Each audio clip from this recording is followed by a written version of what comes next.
Vous écoutez Parler Cuisine, le podcast qui vous aide à mieux cuisiner, avec Marc et Guy. Merci de nous suivre, on se retrouve dans la série d'été pour un épisode consacré aux boissons de tapas.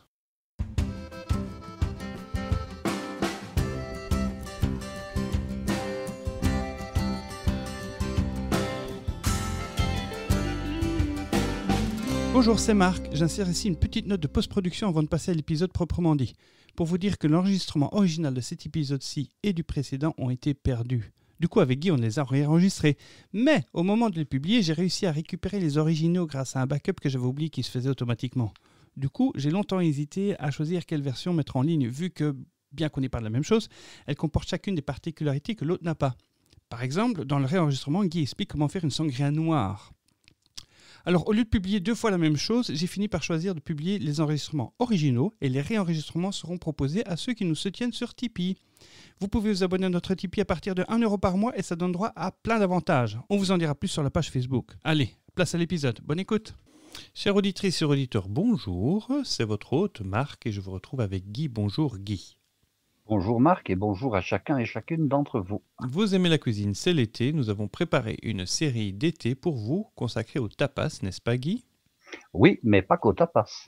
Et donc la semaine dernière, le dernier épisode, nous avons parlé des tapas qu'on peut faire sans avoir besoin de cuisiner, sans même savoir cuisiner. Il faut juste manipuler une cuillère ou un couteau, c'est ça ? Exact. Et il faut avoir un petit peu de réserve dans ses placards, un petit peu de boîte de conserve, un petit peu de bocaux, un petit peu de produits frais éventuellement au réfrigérateur, avoir un petit chorizo, sous la main au réfrigérateur, c'est toujours utile. Ça se conserve, ça se garde. Allez écouter l'épisode précédent, c'est déjà plein d'idées. Donc ceux qui n'ont pas d'idées n'ont pas d'excuses, ou alors ils n'ont pas d'oreilles. Tu voulais ouvrir cette série d'été de tapas, et donc de recettes de tapas, avec les boissons. Mais en réalité, quand j'ai proposé le thème des tapas, je voyais les choses dans leur ensemble. Alors, il y a eu un petit peu un glissement dans le sens suivant, c'est que maintenant, on parle tapas comme étant l'élément principal de la fête ou de la réception ou de la rencontre, alors qu'au départ, c'est quand même la boisson qui était le sujet principal. La tapa, puisqu'on peut mettre tapas au singulier, la tapa ne venait qu'en accompagnement de la boisson. Alors, il y a eu donc justement cette inversion à 180 degrés des choses. Au départ, on buvait quelque chose et on accompagnait ça de 2-3 petites choses à grignoter. Et maintenant, ce sont les choses à grignoter qui sont devenues des choses réellement à manger et pour lesquelles on va trouver une boisson pour accompagner. Donc, on a un petit peu changé la perception. C'est le monde à l'envers, en fait. C'est le monde à l'envers. Hein. Donc, quand j'ai parlé, disons, de faire comme sujet d'été les tapas, je voulais dire les tapas et tout ce qui les accompagne, c'est-à-dire, bien entendu, les boissons. Et la boisson. Donc tu veux nous dire que le tapas, donc la partie alimentaire mangée, était l'accompagnement d'une boisson à la base. Et que maintenant c'est l'inverse. Hein. Voilà. Et maintenant c'est l'inverse. D'ailleurs, il y a des restaurants, à tapas. Donc on y va pour les tapas et puis on boit ce qu'on y propose. C'est un petit peu comme le restaurant traditionnel où on va d'abord pour manger et puis la boisson est un accessoire. Et à l'inverse, vous avez les bars à vin, où on va d'abord pour boire un verre de vin et on y mange des choses qui accompagnent, mais qui ne sont pas l'élément de recherche principal. Donc ici, j'ai envie de vous parler de boissons aujourd'hui que vous pouvez consommer l'été, parce que l'hiver, c'est quand même un tout petit peu moins à la mode, on va dire. Et ce sont, Marc, vous l'avez compris, boissons typiquement espagnoles. Sangria. Les sangrias. Alors, les sangrias, elles sont à la mode, je dirais, hors d'Espagne depuis à peu près, je dirais, 35-40 ans. Et elles sont arrivées chez nous au moment où les vacances en Espagne sont devenues populaires. Alors, les vacances en Espagne, eh bien, ça remonte, bien sûr, les gens allaient en Espagne dans les années 50, dans les années 60. Mais il faut attendre les années 70 pour que vraiment l'Espagne devienne la destination. C'est pas après la chute de Franco que ça s'est développé ? C'est à peu près... Non, ça s'était déjà développé juste avant, en fait. Okay. Mais alors, je me rappelle des premiers souvenirs de personnes qui revenaient d'Espagne à ce moment-là. Bon, il n'y avait pas encore d'industrie espagnole, je dirais, avec les grands groupes hôteliers et les grands ensembles touristiques, ça n'existait pas. Il y avait, disons, les premiers hôtels. Et alors, les gens allaient en vacances là-bas, tout simplement. Pourquoi ? Parce que l'Espagne s'était ouverte à la clientèle, je dirais, internationale. Et c'était pas cher. Voilà, pour une question de rentrée d'argent. Et alors, les gens avaient été bien souvent en vacances en France, en vacances à la Côte d'Azur, en vacances en Suisse, hein, c'était les Sur vacances la d'été. Riviera. Sur la Riviera, donc ça c'était donc Nice et Menton et compagnie. Et puis, tout d'un coup, les gens se sont mis à aller en Espagne en disant: «Oh mon Dieu, mais maintenant moi je vais en Espagne, hein». C'était quasiment la moitié du prix Ouais, de la parce, Côte parce d'Azur. que la Côte d'Azur commence à être un peu saturée. La Je sais Côte pas si tu d'Azur vas entre, commençait entre Marseille et ouais, la ouais, ouais. frontière italienne, enfin, même en Italie, c'est un mur de béton. Hein. C'est un mur de béton et surtout, c'était devenu relativement cher parce que quand le nombre augmente et que l'offre ne suit pas, les prix augmentent. Bien sûr. Alors les premiers touristes, et je m'en rappelle, qui allaient en vacances en Espagne, ils revenaient en disant: «Bah oui, c'était bien, mais alors mon Dieu, c'était quasiment qu'est-ce qu'on mange mal et alors qu'est-ce qu'il fait?» J'allais dire: «Il fait sale, il ne fait pas propre». Pourquoi? Parce que contrairement à nos contrées, septentrionales, quand vous alliez au marché à l'époque en Espagne, vous aviez des bouchers par exemple, hein, et je rappelle qu'à ce moment-là, l'Espagne n'était pas encore dans la communauté européenne, hein. Donc l'Espagne était presque un pays exotique finalement, hein, un pays Pour certains, l'Afrique commençait après les Pyrénées. Hein. oui, l'Afrique commençait après les Pyrénées et entre autres, ce qui revenait, ça m'a j'étais bien sûr, j'étais enfant, hein. Ce qui m'est revenu de cette époque-là, quand j'entendais les conversations, c'est que les bouchers travaillaient donc, dans le marché, mais en Espagne évidemment, en plein été, il fait 35-40 degrés au marché, hein, en plein air, Oui. en plein midi et alors il y avait des mouches partout. Et alors ça me fait penser un petit peu quand on voit ces films, je dirais, qui ont été tournés en Afrique, dans les marchés du sud du Sahel, où vous voyez des étals de viande, vous Oui, voyez oui, des espèces de j'en ai vu planches, moi-même, oui. bien sûr, hein, vous voyez des planches avec des morceaux de viande et vous avez les mouches qui sont là, en train de volter, de se poser partout et ça ne dérange personne, hein, on ne les chasse même pas. Bon et ça, c'était ce qui m'avait été rapporté et je m'étais dit: «Bon, enfin, des mouches qui vont comme ça sur la viande, mais qu'est-ce que c'est pour une histoire?» Bah, autant vous dire que maintenant ça n'existe plus, hein. Non, Je ne non. voudrais pas que nos auditeurs espagnols Donc c'était éventuels, un temps que les moins de 60 ans ne peuvent pas connaître. Hein. oh, un temps extrêmement, éloigné d'ici. Alors bon, heu, la vie était différente, et on y allait pourquoi? Parce que ça coûtait moins cher. On revenait avec plein de souvenirs, Et hein. qu'il y avait du On soleil. revenait oui, il y avait du soleil. Mais alors on revenait avec des nappes, on revenait avec des tissus, on revenait avec des broderies, on revenait avec des objets de décoration, bien souvent de très mauvais goût. Et des On revenait sombreros. avec des sombreros, des ponchos, on revenait avec des épées qu'on accrochait au-dessus de sa cheminée, on revenait avec des Des affiches chapeaux de de toréador. oui, mais on revenait avec des affiches de toréadors sur lequel son nom était inscrit parce que bon, j'avais fait ça, on pouvait, commander, donc on allait dans un magasin de souvenirs et on disait: «Voilà, j'aimerais bien que dans la fiche une telle», on choisissait sur, je dirais sur catalogue quasiment, hein, la fiche qu'on voulait et donc on revenait le lendemain, ils avaient imprimé la même affiche, mais ils avaient mis votre nom, comme si vous étiez un des toreros qui allait toréer le soir, avec la À date la en question, corrida, quoi. oui. Donc c'était C'est kitsch, assez ça. c'était kitsch, bien sûr, c'était bah, alors il y avait des souvenirs, alors là, des cruches en terre cuite, Oh, des petits plats pour mettre des olives avec le petit récipient qui tenait dans lequel on mettait les petites piques pour prendre les olives, enfin, c'était le genre de souvenirs qu'on achetait en Espagne, des statues en bois, des vierges en bois, des petites charrettes avec un taureau qui tirait la charrette, enfin bon, un bœuf plutôt, parce que les taureaux ne sont pas très, très dociles, mais on avait vraiment ce genre de choses. Bon, moi, je n'ai pas maintenant attention, je n'ai pas connu l'Espagne non plus, à cette époque-là, je dirais, de Franco, hein. Je n'y suis pas allé à ce moment-là, j'y suis allé un peu plus tard et là, au moment où le boom espagnol a vraiment commencé avec, ces villes qui ont poussé comme des champignons, hein, Benidorm pour parler de la plus connue. et Mais je ne suis pas allé Torremolinos. oui, oui, oui. Mais moi, par contre, j'ai beaucoup préféré, et ça, on pourrait peut-être un jour envisager ce voyage, j'y suis allé à 2 reprises, c'est le nord de l'Espagne. Alors, le nord de l'Espagne, c'est génial, hein. Donc, je parle de toute la côte cantabrique, je parle de la Galice, je parle des Asturies, Donc la côte je du parle golfe de Gascogne et de la l'Atlantique. côte du golfe de Gascogne et de l'Atlantique, et j'ai connu cette côte à 2 reprises. Je l'ai connue avant les travaux et après les travaux. Il faut savoir que cette côte, elle est découpée d'innombrables rias. Alors les rias, qu'est-ce que c'est? Ce sont d'anciennes vallées qui ont été ennoyées par la mer, mais qui remontent très loin dans l'arrière-pays. Et alors quelquefois, bon, vous voyez, vous longez la côte en prenant la route, hein. Bon, ça, c'est lors de mon premier voyage. Vous longez la côte en prenant la route et puis vous arrivez devant, un de ces estuaires, vous deviez remonter, je dirais, parfois jusqu'à 30 kilomètres dans l'arrière du pays pour trouver le premier pont qui enjambait la ria en question et vous passiez de l'autre C'est un côté peu et comme vous un vous fjord, quoi. oui, c'est comme un fjord, hein, et vous vous retrouviez comme ça de l'autre côté à 200, 300 mètres du point que vous aviez vu initialement, mais vous aviez fait 60 kilomètres, hein. Ça, c'est extraordinaire. Et puis, l'Espagne a fait des travaux, certainement pour beaucoup d'entre eux, je dirais financés par la communauté européenne. Donc, on a construit un pont, et cette fois-là, ben, vous n'aviez plus qu'à traverser le pont, et vous étiez de l'autre côté en 3 minutes, quoi. Donc, ça, j'ai connu l'Espagne sous ces deux aspects-là.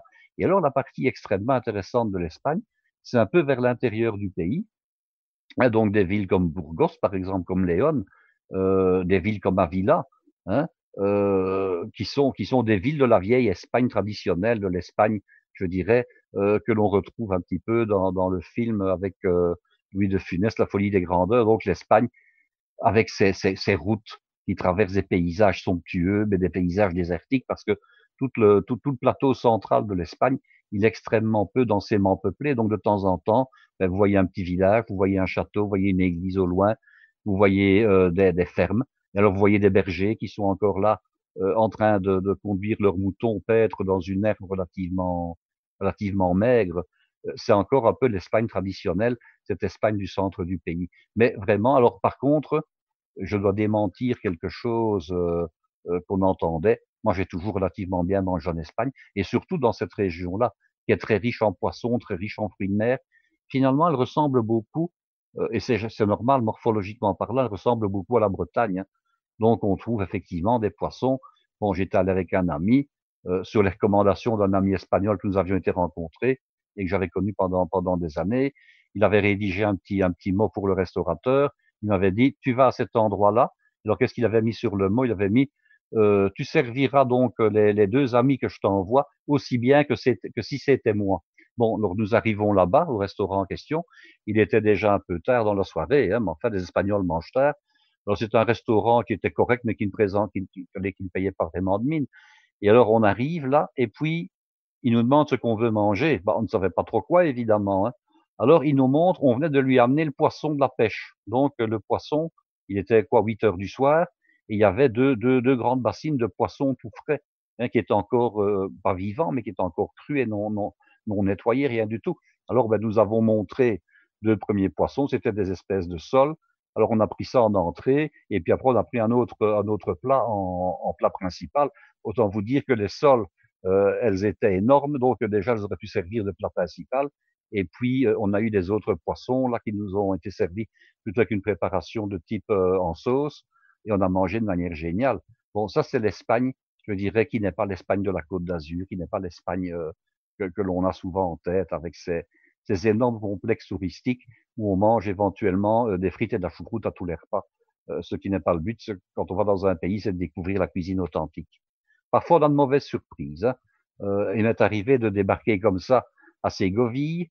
Alors, Ségovie, qui est une localité du centre, disons, du nord de l'Espagne, comme ça, il y a une spécialité locale qui est le cochinillo asado. Alors, le cochinillo, c'est le petit porcelet rôti, hein. Asado, ça veut dire qui a été cuit rôti, hein.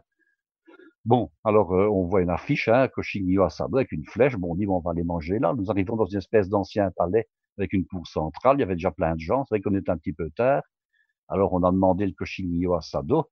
Qu'est-ce qu'on nous a amené? On nous a amené un peu de viande rôtie, comme ça, découpée un peu n'importe où sur le cochon, et avec juste du pain, quoi.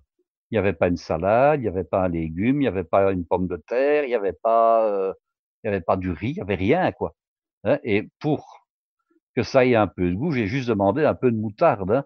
Alors bon, évidemment, quelquefois, on est un peu surpris dans le mauvais sens. Bon, ça arrive.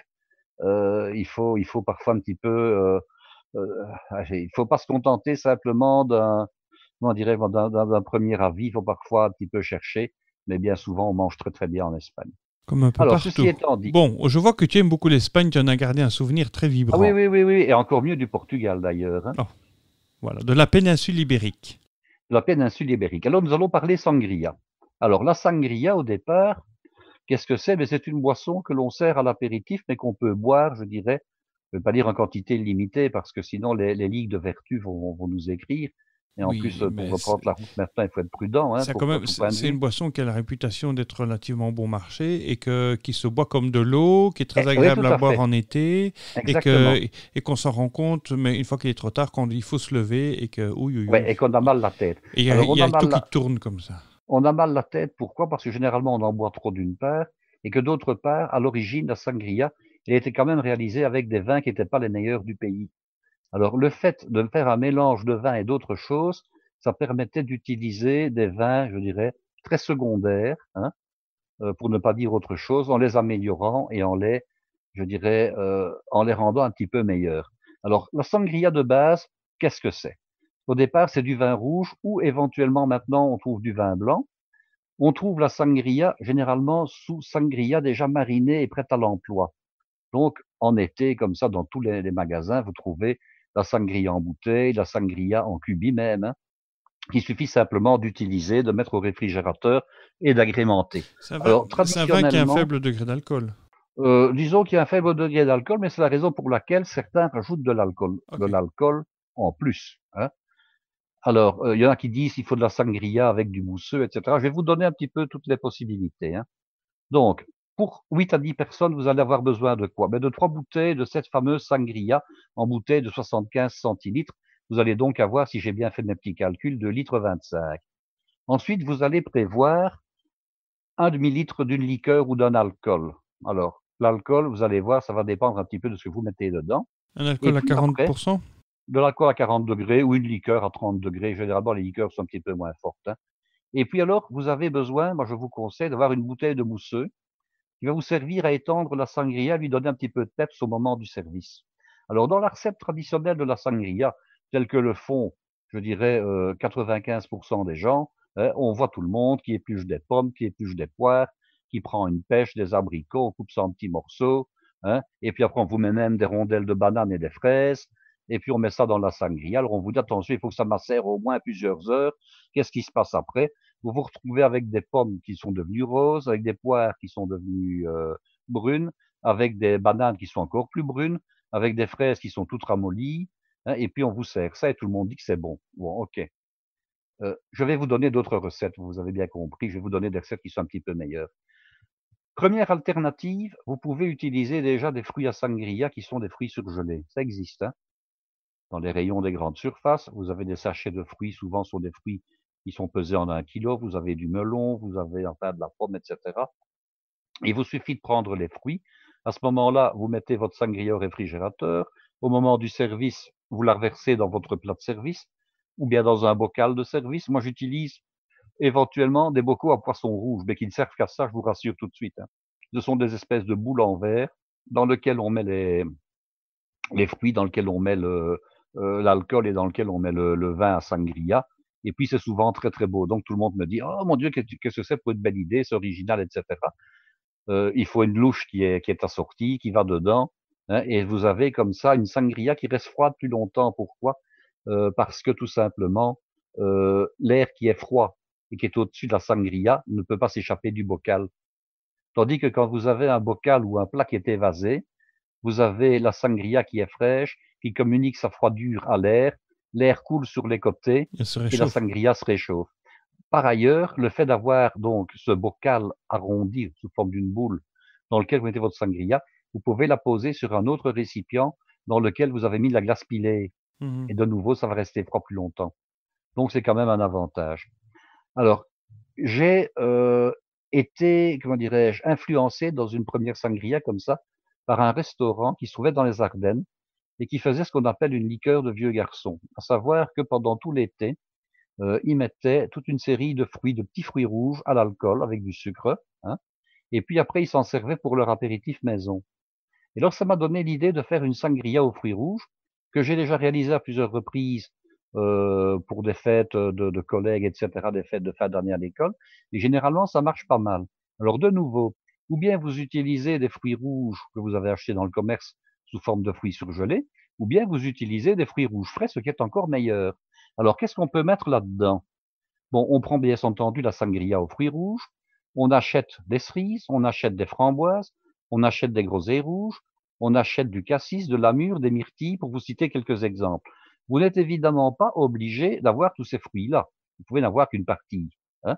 Si vous aviez déjà, par exemple, des cerises, des groseilles rouges, des framboises et des fraises, c'est déjà génial. Attention, vous ne mettez pas tous ces fruits à macérer dans la sangria pendant des heures. Vous ne mettez que les fruits qui sont sous forme de baies, à savoir, par exemple, les myrtilles, le cassis, les cerises et les groseilles. Les mûres, les framboises et les fraises, vous les ajouterez au dernier moment. Parce que si vous les mettez dès le départ, elles vont se ramollir, elles ne seront plus aussi Dis-moi, belles. les cerises, faut les dénoyauter? Alors l'idéal, c'est bien entendu de les dénoyauter, hein. Alors du coup, elles sont plus entières, les baies, elles peuvent tomber en ruine. Non, parce que la cerise est une baie qui est un peu plus solide qu'une framboise. Ah Donc ce oui, n'est pas ok, grave. Ce ok. n'est pas grave. Hein, la cerise, bon, elle est dénoyautée, mais ça, c'est pas un problème. Bien sûr, elle va se ramollir un petit peu, mais ce n'est vraiment pas un problème. Donc, vous mettez les fruits qui sont les plus solides à macérer pendant 1 heure ou 2, mais je vous dirais que ce n'est même pas une obligation. Vous pourriez très bien les mettre au dernier moment, à une condition, c'est que vous les ayez gardés au réfrigérateur. Pourquoi? Parce que sinon, s'ils sont en température ambiante et que vous les mettez dans une sangria qui est bien froide, vous allez élever la température inutilement. Ce que vous pouvez faire aussi, c'est nettoyer vos fruits et les mettre un petit peu au congélateur. Alors le but n'est pas de les congeler, hein, de les rendre à moins 18 ou moins 21 degrés. Le but, c'est qu'ils soient un petit peu pris, un petit peu figés. Et quand vous allez les mettre dans la sangria, ils vont se dégeler immédiatement, hein, sans aucun problème. Euh, mais ils vont refaire refroidir votre sangria. Alors, l'alcool que vous allez choisir maintenant pour redonner un peu de peps à votre sangria, ce sera évidemment des alcools relatifs aux fruits en question. Ça peut être un seul, hein, on peut très bien mettre uniquement de la crème de cassis, uniquement de la crème de framboise, uniquement de la crème de mûre ou de myrtille, mais vous pouvez éventuellement même faire un mélange si vous avez à votre disposition 2 ou 3 bouteilles différentes de chacun de ces fruits. Vous mettez l'équivalent d'un tiers à concurrence d'un demi-litre pour les 3 bouteilles de sangria de base. Je vous parlais qu'il était bien d'avoir au moment du service, pour donner un petit peu de peps, un petit peu je dirais de fraîcheur de sangria, du mousseux. Alors vous pouvez le faire avec du mousseux blanc, mais si vous avez la chance d'avoir du mousseux rosé ou éventuellement du mousseux rouge, utilisez éventuellement ces mousseux rosés ou ces mousseux rouges. Maintenant, le mousseux rouge, le rosé, il n'y a pas de problème, on le trouve, hein. Le mousseux rouge est quand même vraiment confidentiel. Je vais vous citer un exemple de mousseux rouge que je connais, que j'apprécie particulièrement. C'est un mousseux qui est élaboré dans la région du Beaujolais, hein, et qui provient de la cave du Péréon et du village du même nom. C'est génial. Si vous passez un jour par le Beaujolais quand vous remontez de vacances, eh bien, vous vous arrêtez là-bas, vous allez chercher une caisse ou deux de mousseux de la cave du Péréon et vous pourrez surprendre vos invités en allongeant votre sangria avec ce mousseux-là ou en le consommant pour lui-même tout seul, il n'y a aucun problème. Bon, personnellement, là, je suis en Angleterre, je trouve des mousseux du Nouveau Monde rouge et rosé facilement. Ah bah alors ça va, donc Mais c'est est-ce que je parfait. pourrais mettre du Mathéus, par exemple, ou ce vin pétillant portugais? Mais le Mathéus, c'est pas vraiment un mousseux, c'est un vin qui est plutôt frisant, comme on dit. On pourrait le mettre, hein, mais maintenant, bon, moi je le boirais plutôt pour lui-même en fait, le Mathéus, hein. Je le boirais plutôt pour lui-même. Donc ça, c'est donc une sangria aux fruits rouges. C'est aussi quelque chose qui est très intéressant. Et puis je vous propose en deuxième lieu une sangria des vergers. Alors une sangria des vergers, là, vous allez un petit peu surprendre vos invités, parce que ce serait une sangria blanche et non plus une sangria à base de vin rouge. Donc vous Ok. prenez de la sangria blanche. Alors, quels sont les fruits que vous allez pouvoir mettre là-dedans? Des pommes vertes et des pommes rouges, hein, d'une part. Donc quand je dis vertes et rouges, ce sont des pommes avec une peau verte ou bien avec une peau rouge, voire Ok. même une peau jaune comme les golden, hein. Des pêches. Je préfère encore mieux la nectarine, hein. Pourquoi? Parce que là, la pêche a une variété qui n'est Donc, pas velue, donc avec on la peut chair blanche. garder la peau. Alors, aussi bien avec la chair blanche qu'avec la chair jaune, hein. Ok. Par contre, vous ne devez pas à ce moment-là peler, tandis que la pêche, vous êtes obligé, pour que ce soit correct, de peler la pêche. Tandis qu'ici, la nectarine, vous pouvez la laisser avec la peau. Alors, je rappelle que ce soit les pommes ou bien les nectarines, voire d'autres fruits, un petit peu d'eau avec un petit peu de bicarbonate de soude, vous les mettez un quart d'heure dedans, ça va vous assainir la peau et vous pouvez à ce moment-là la consommer sans aucun problème. Il n'y a plus de pesticides. Alors, des abricots, hein, même chose, pas de problème pour la peau. Du raisin, alors du raisin blanc, du raisin rosé, du raisin rouge. Là, je vous suggère soit de prendre des raisins qui n'ont pas de pépins, soit si ce sont des raisins avec des pépins, de les couper en deux et d'enlever les pépins, c'est quand même plus agréable. Vous pouvez également mettre tout ce qui est les prunes, hein. les prunes rouges, les prunes vertes, les prunes jaunes, la reine Claude, hein. Il y en a des vertes, il y en a des dorées. Vous prenez de la sangria blanche et là, vous pourrez éventuellement allonger, si vous n'avez pas envie d'allonger avec du vin mousseux, vous pouvez allonger avec du cidre à ce moment-là. Hmm. Ça peut être pas mal.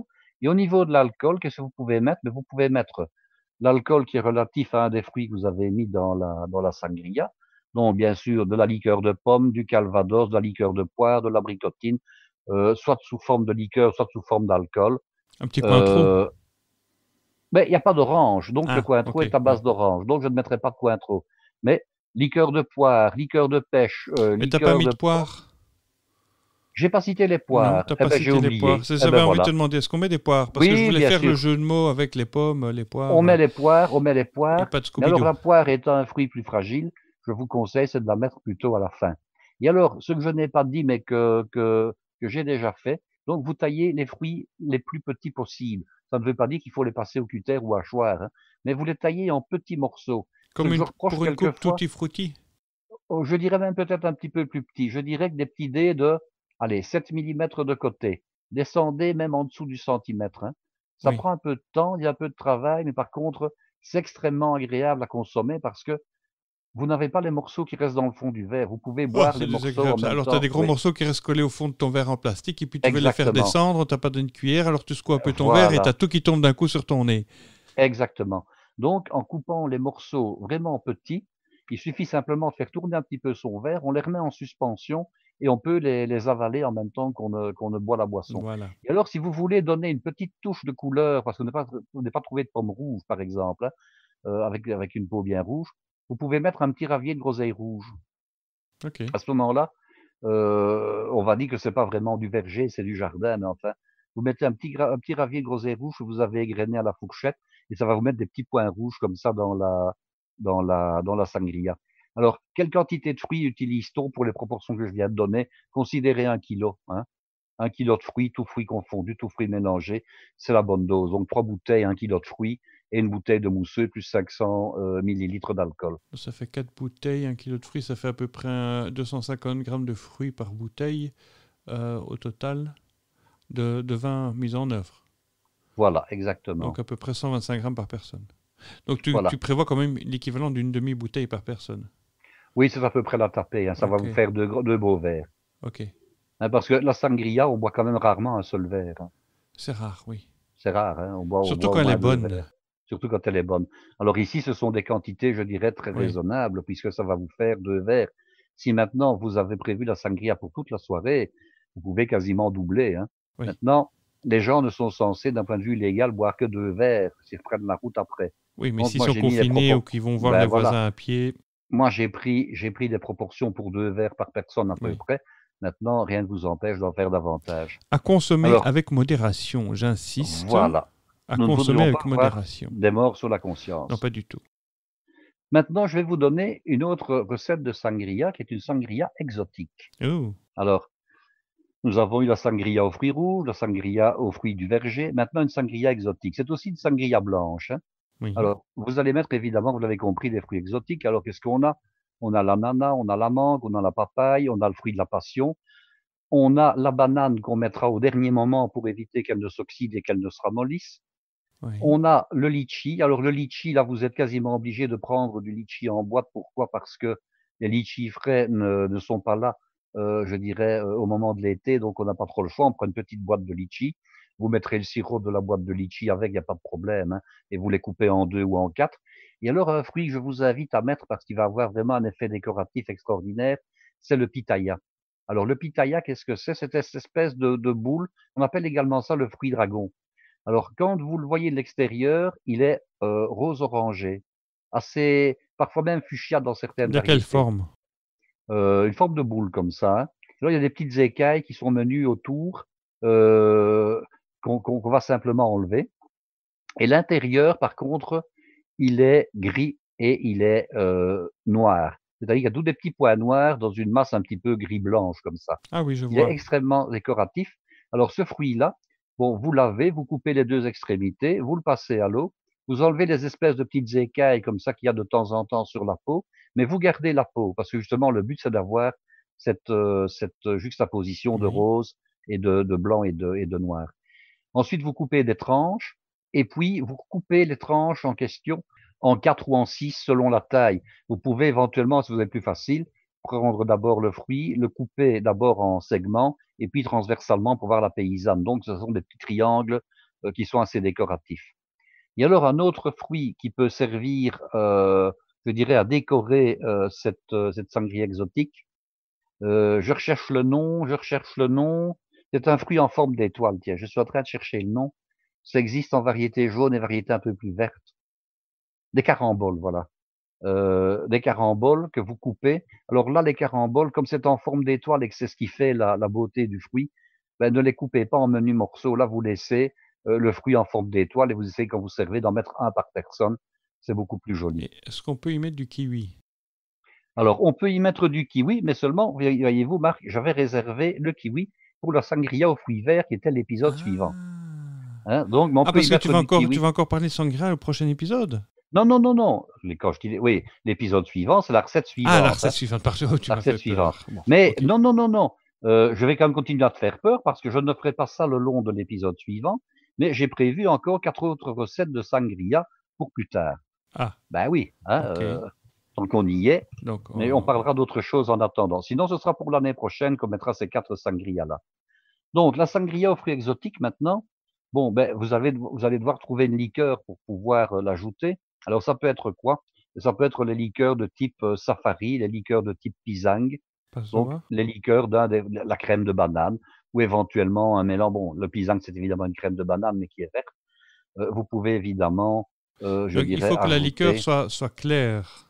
Il faut que la liqueur soit claire, parce que si c'est Pas pour aller crémeuse. mettre, bon, si c'est, non, pas blanche, hein. Oui. Si c'est pour aller mettre maintenant du pisang dans une sangria qu'on essaie de garder translucide, c'est un pis-aller. L'idéal, c'est de mettre une crème de banane qui soit une crème de banane jaune, évidemment. Et donc là, tu prends du vin blanc ou du vin rouge pour la sangria? Là, c'est du blanc. Là, c'est du blanc, okay, hein, pour le sangria exotique, de manière à pouvoir avoir la vision des fruits, je dirais, nette, de ne pas avoir. Il n'y a pas une liqueur qui est à base de coco, comme ça, qui est blanche laiteuse? Si, c'est pas le passoa? Le batida, hein. Le batida, voilà. Le ça, batida, par exemple, mais ça, non. Non, ça, on ne met pas ce genre de choses. Il faut garder quelque chose, disons, de translucide. Et pourquoi je pourrais pas mettre du 43, justement? Parce que je réserverai le 43 à une autre forme de sangria dont je pourrais parler à Parce partir que ça goûte quand même fort la banane. Ça goûte le caramel, essentiellement, le 43, et ça goûte le café, hein. Et la banane. Pour moi, ça goûte la banane. Ça goûte un peu la banane, mais ça goûte bon, le café. Donc, je mets ça dans une sangria dans laquelle je mettrai éventuellement des fruits, disons, d'arrière-automne, des fruits comme des figues, comme des dattes et des choses comme ça. Bon, ça, c'est mon interprétation personnelle. Okay. Hein. Ça ne veut pas dire que ce sera mauvais si vous en mettez. Alors, bien entendu, on allonge ça avec un mousseux blanc, évidemment. Et puis, la 4e sangria dont j'ai envie de vous parler aujourd'hui, c'est une sangria aux fruits verts. Alors, là, vous partez évidemment de nouveau d'une sangria blanche, hein. On part du sangria rouge, donc sangria blanche à la base. Vous mettez des raisins blancs et vous mettez des raisins verts. Hein. De nouveau, vous les épépinez s'il y a des pépins dedans. Alors, vous avez le melon, hein, melon jaune et melon vert. Vous avez le kiwi et vous avez les groseilles vertes. Voilà, les fruits verts auxquels j'ai pensé, de manière à agrémenter cette sangria. Et alors, si vous voulez mettre une petite pointe, je dirais, de rouge pour colorer, soit vous mettez des pépins de grenade, hein, ça se trouve assez facilement maintenant, soit vous mettez de nouveau quelques groseilles rouges. Alors, pour trouver l'alcool qui va aller avec ça, ben, vous avez des crèmes de melon, vous avez de la crème de kiwi, vous avez éventuellement le fameux pisang de tout à l'heure, donc il n'y a aucun problème, et vous aurez une sangria aux fruits verts. Oui, comme autre liqueur verte, il y a le Jet 27.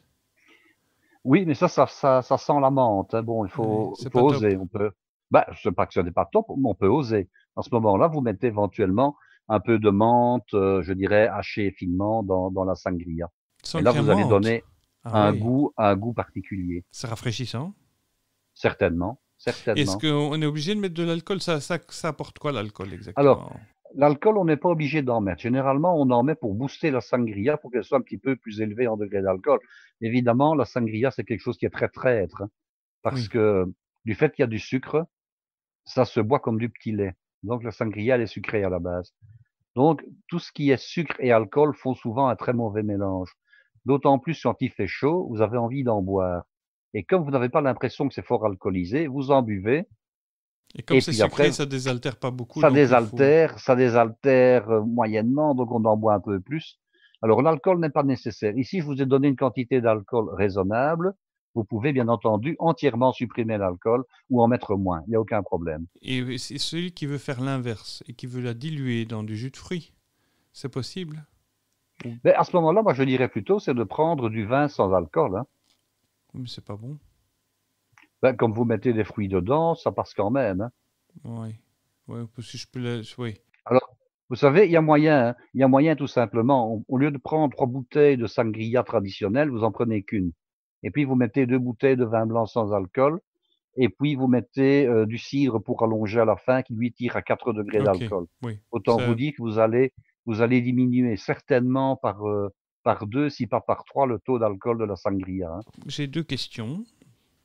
La première, c'est... moi, je me souviens d'une vacance à Ibiza mémorable.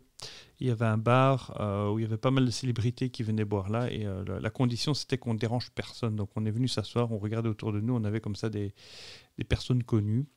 Et une des spécialités qu'ils avaient, c'était ils appelaient ça la sangria champagne. C'était juste une sangria Oui. avec du vin mousseux, qui Oui, était, c'est ça. qui était un peu plus fort que la sangria normale. Bref, c'était très Mais intéressant. c'est Donc, l'idée que j'ai gardée ici, hein, c'est de pouvoir compléter avec un peu de mousseux à la fin, au moment du voilà. service.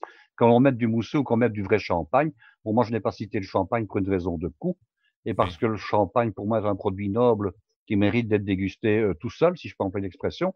Mais si vous voulez mettre du champagne à la place de mettre du mousseux, il n'y a aucun problème. Mais Hein. parce que finalement, je me rends compte, je regarde un peu dans certains magasins de bon marché.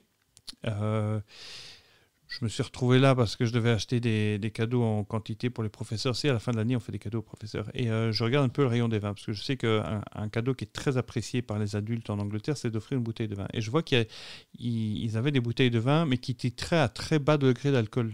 Et je me dis, mais qui achète ce genre de vin-là? C'est même pas agréable. Puis maintenant que tu m'en parles, effectivement, je me dis, c'est une façon d'agrémenter. Ce serait une façon de le préparer ou de le boire, de le rendre buvable, c'est de prendre ces vins à faible degré d'alcool pour en faire des sangrias. Exactement. Exactement. Ok, bon.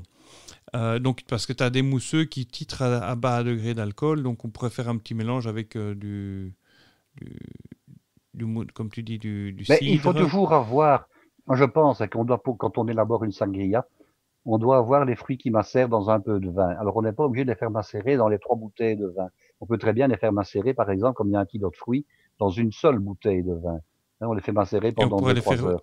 pourrait les faire macérer dans l'alcool et un peu de vin, Et histoire un de les peu de vin. Et couvrir. puis après, vous allongez au dernier moment avec du mousseux à faible degré d'alcool.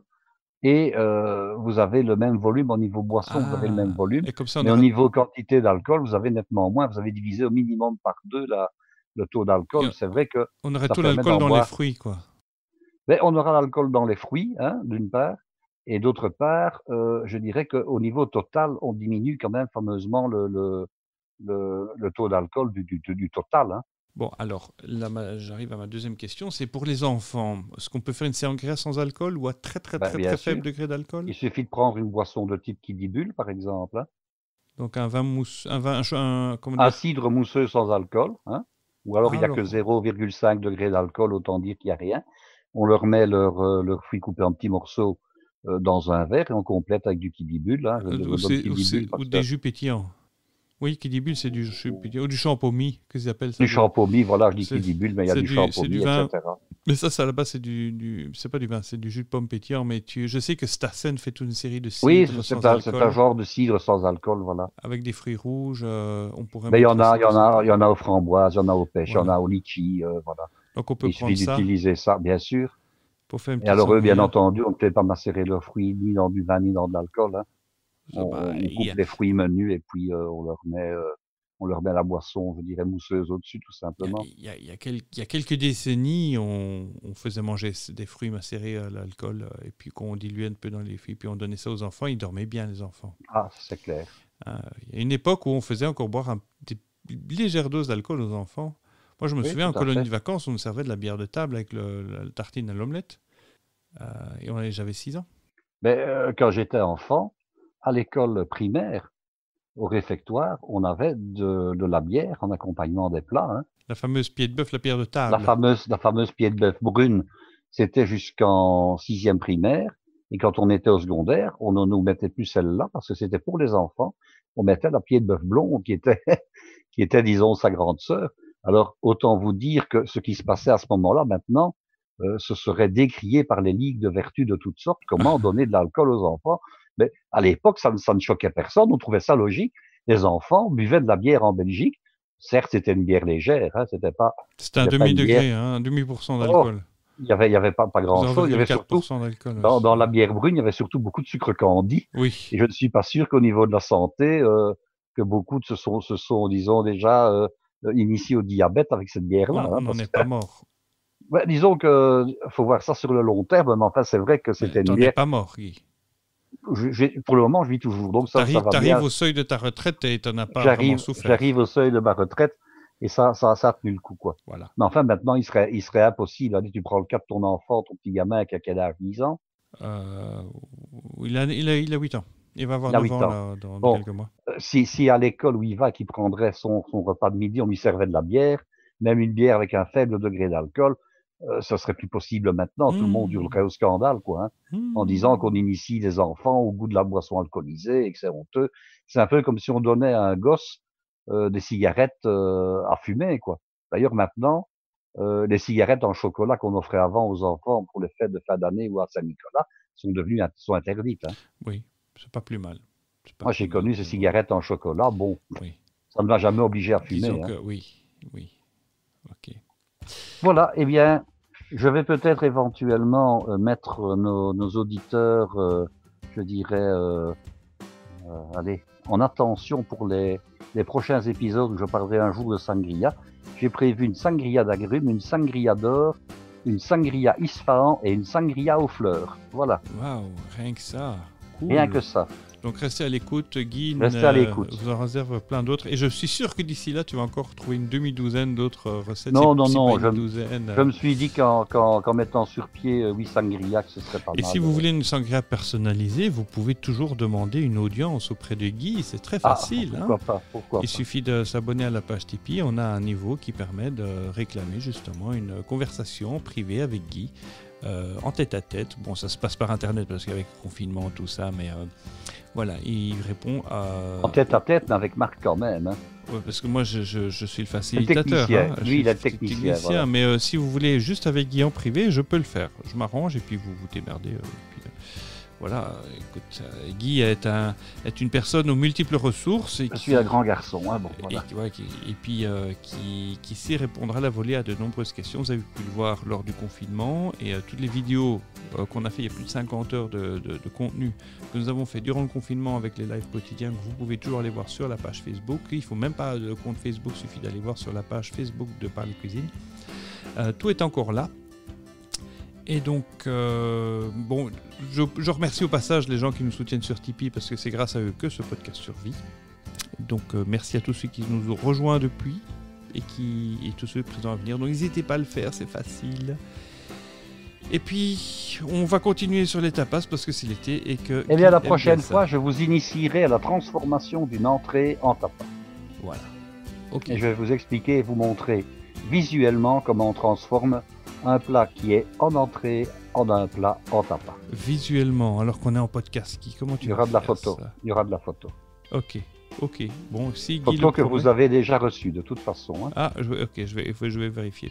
Et donc, Ah oui, tu parles de celle-là. Ok. Ouais. Oui, cool. Bon, j'ai hâte. Bon, d'ici là, je vous souhaite de rester en bonne forme, en pleine santé, de prendre soin de vous, surtout comme on dit en Angleterre, stay safe. Comment tu dirais en français? Gardez votre santé ou restez en bonne santé, tout simplement. Oui, non, parce que tu sais, en anglais, avant on disait take care, maintenant on dit stay safe. Ah oui, oui. Est-ce que ça a changé en musique? On dit autre chose maintenant pour dire au revoir? Non. Prends soin de vous. Non. Hein? Prenez soin de vous. Prenez pas trop de risques. N'oubliez pas votre masque. Hein. Voilà. Évitez de rencontrer trop de monde. Voilà. À la prochaine. Au revoir. À la prochaine. Au revoir.